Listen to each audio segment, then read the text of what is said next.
Budget 2026 release हो चुका है बाय फाइनेंस मिनिस्टर और बहुत लोग सोच रहे होंगे इस बजट का मेरे वॉलेट पे क्या इफेक्ट पड़ रहा है। तो चलो बजट 2026 सिंपल लैंग्वेज में समझते हैं। सबसे पहला सवाल, क्या मेरा टैक्स कम हुआ? इसका सीधा जवाब है नहीं। इनकम टैक्स स्लैब्स बिल्कुल नहीं बदले। 12 लाख तक की इनकम अब भी टैक्स फ्री है। मतलब इस साल कोई सरप्राइज एक्स्ट्रा सेविंग्स नहीं मिली। थोड़ा डिसअपॉइंटिंग है लेकिन शॉकिंग नहीं।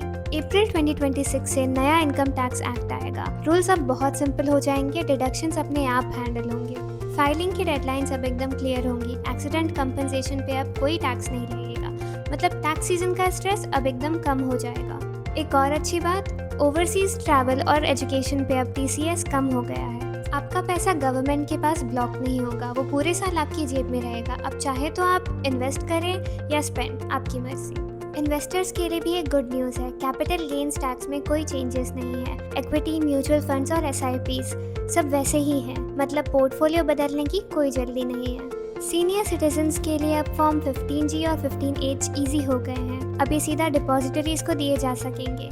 मतलब TDS का झंझट अब खत्म। खर्चों पे भी थोड़ा असर पड़ेगा। फोन्स और कुछ दवाइयाँ अब सस्ती हो सकती हैं। कस्टम्स ड्यूटी जो कम हुई है, मतलब आपका वॉलेट अब खुश रहेगा। लेकिन FNO ट्रेडिंग पर अब टैक्स बढ़ चुका है। गवर्नमेंट चाहती है कि आप गैम्बलिंग छोड़कर लॉन्ग टर्म इन्वेस्टिंग करें। ये बदलाव बहुत सोचा समझा है। हर साल बजट आता है, हर साल रूल्स बदलते हैं और हर साल सब पैनिक करते हैं, क्या मेरी SIP गलत है, क्या मैंने कुछ मिस किया? और हर साल यही सोचते सोचते दिमाग थक जाता है। पर सच बात यह है कि अब आपको एक्सपर्ट बनने की जरूरत नहीं है। रजिस्टर्ड इन्वेस्टमेंट एडवाइजर्स अब अवेलेबल हो चुके हैं। सही एडवाइस मिलना अब और भी आसान और सस्ता हो चुका है। अब बजट से डर नहीं लगेगा। हर साल रिएक्ट करने के बदले आप काम रहेंगे और गेसवर्क की जगह आपके पास एक सही गाइडेंस होगी। असली वेल्थ बजट देखकर नहीं बनती, ये बनती है कंसिस्टेंसी और पेशेंस से। और अगर आप एक सही प्लेटफॉर्म ढूंढ रहे हैं तो click the link in the description. Investment in securities market are subject to market risks. Read all the related documents carefully before investing.